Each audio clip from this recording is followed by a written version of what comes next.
Greetings, respected viewers. This is George from Ireland. Now, one of my countless faithful viewers has asked me to uh, make a video about the British royal family, the House of Windsor.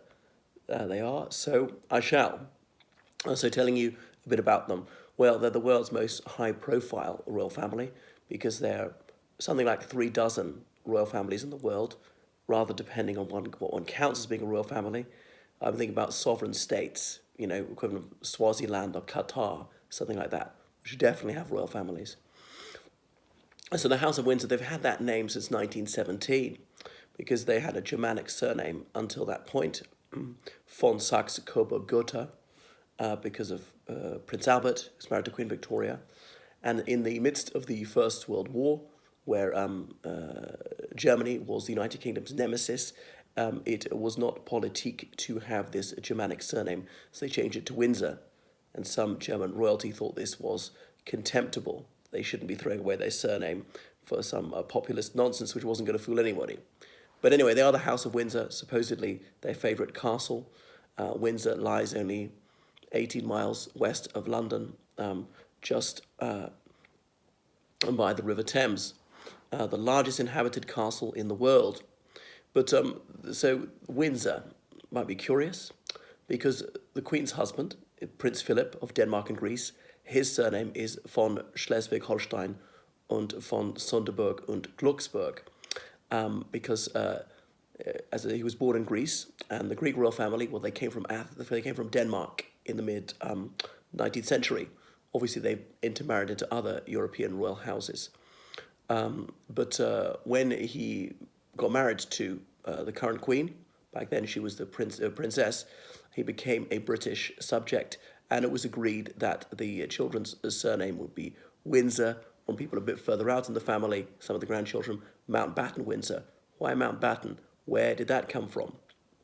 Well, Prince Philip's maternal uncle was Earl Mountbatten of Burma. Earl Mountbatten of Burma, born in the United Kingdom in 1900 to German parents. And the Mountbatten surname was originally Battenberg. And likewise, in the First World War, they changed this Germanic surname. Of course, Berg is a mountain in German, as in iceberg, like an ice mountain. So obviously put it the other way around, Battenberg, okay, you put the Mount first in English, Mountbatten. So it was perhaps odd that of this double-barrel surname, neither of them are actually really hereditary in that sense. As I say, the Mountbatten bit comes from Prince Philip's, from his mother's side, his mother's maiden name. So keeping a bit of it going. And Prince Philip's uncle, this Lord Louis Mountbatten, he was like a grandfather figure to Prince Charles. Remember, Prince Charles, he was only, 4 years old when his maternal grandfather, King George VI, died, whereas he was 30 years old when his great uncle, Lord Louis Mountbatten, was blown up by the IRA in 1979. So Lord Louis Mountbatten fulfilled that grandfatherly role for Prince Charles, why he was very close to him. Anyway, so how does one get to be a king or queen? Well, king is usually an inherited father to son, but it could be from some other relative. It could be because you're first in line, and the line of succession has worked out down to hundreds of places. Apparently, George W. Bush is somewhere south of 1,000, but that's by the by. So obviously, people born in wedlock, only those born in wedlock can get it.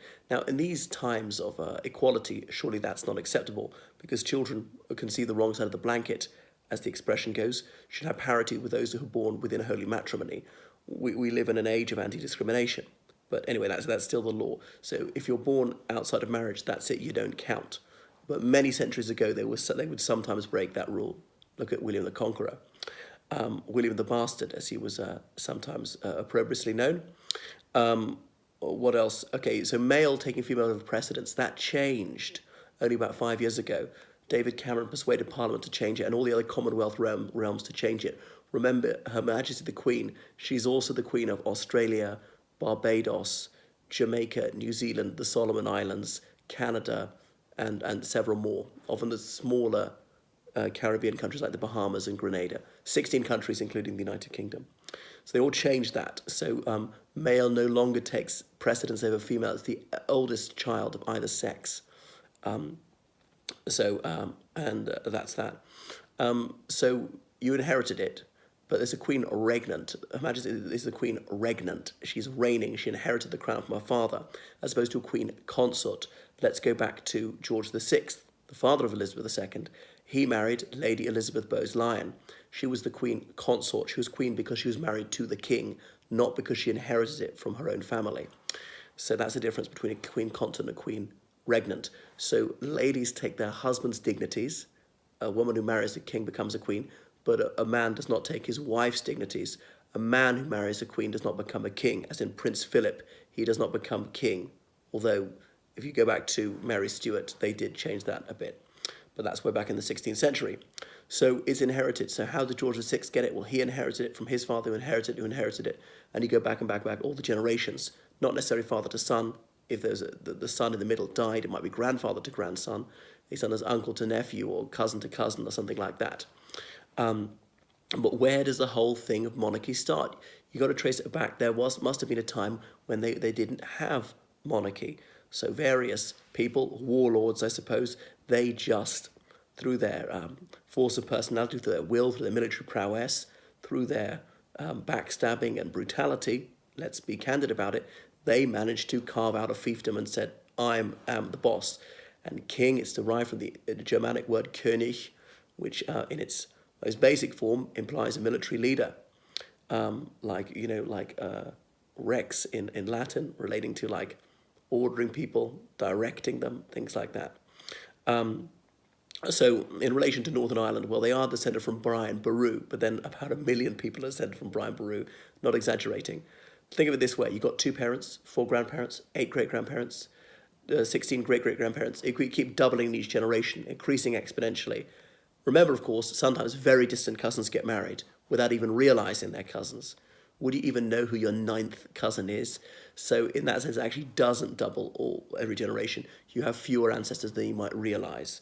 Because if I was to marry my 9th cousin, she and I would share some ancestors without even knowing it.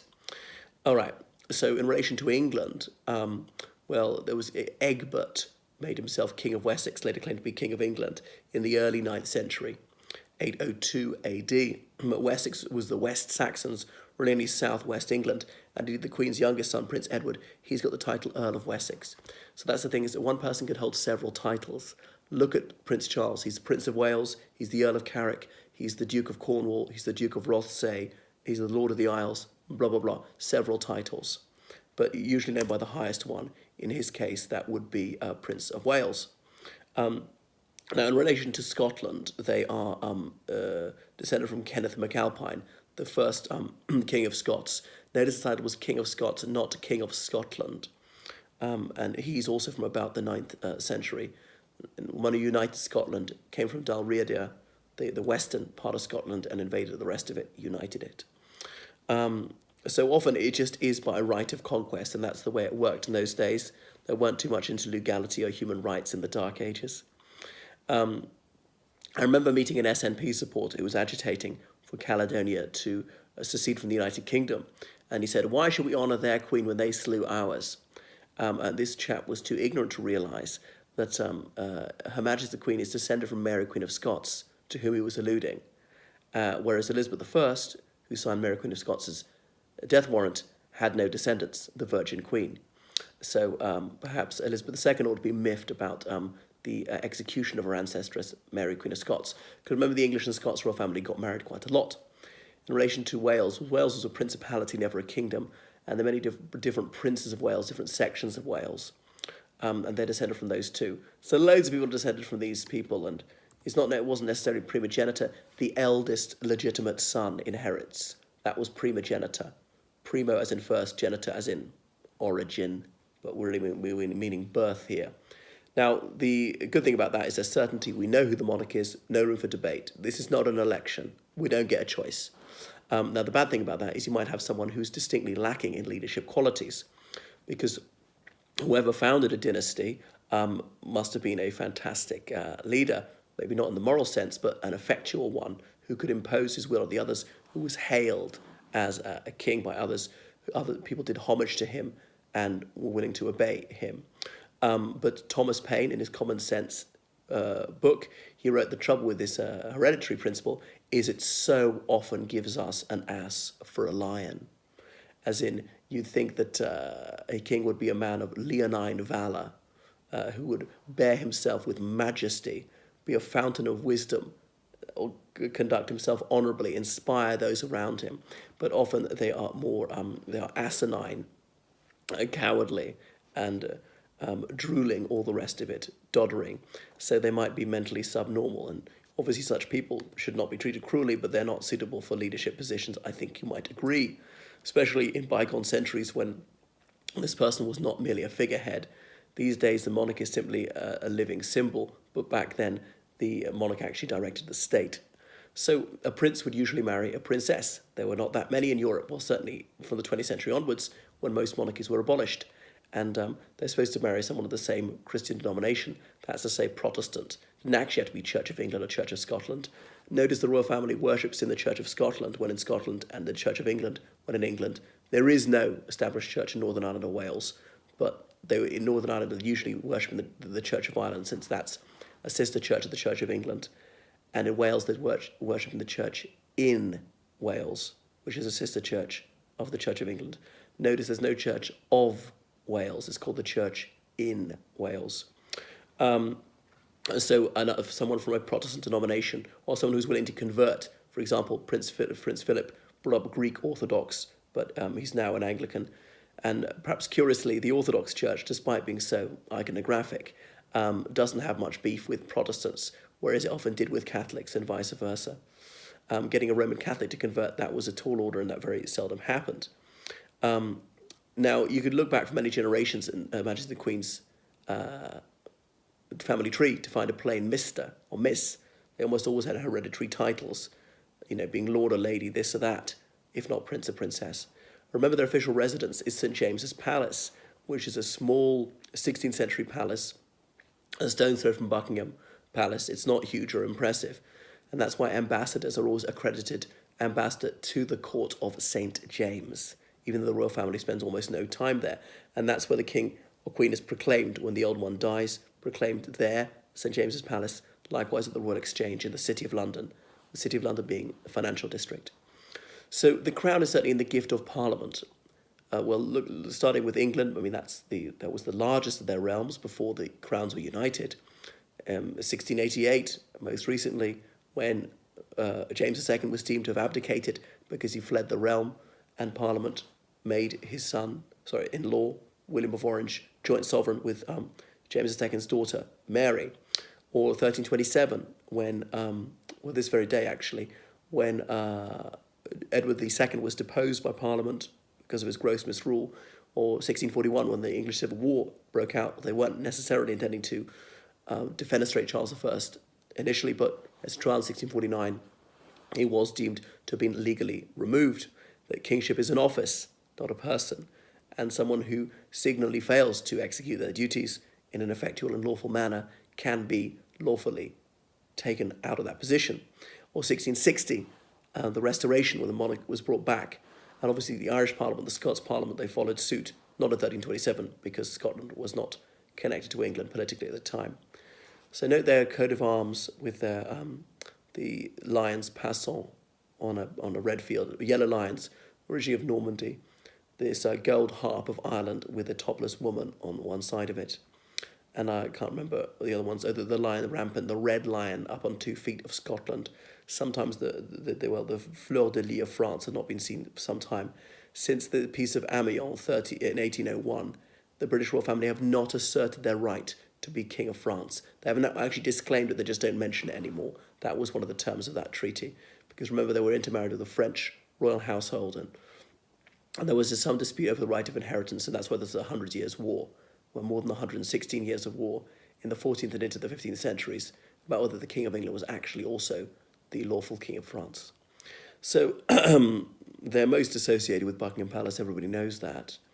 And they have a lot of other official residences, such as Hillsborough Castle in Northern Ireland. I can't remember what it is in Wales, Holyrood House and Edinburgh Castle in Scotland. But they've got several private residences, Balmoral in Aberdeenshire. Sandringham in Norfolk, where they spent Christmas, Osborne House on the Isle of Wight, and Princess Anne's got Gatcombe Park. Prince of Wales got Highgrove in Gloucestershire, which he bought about 1979 to be close to his mistress, Camilla Parker Bowles. They require permission to wed, to make sure they wed a suitable person. I don't think it's ever been refused, not since 1955.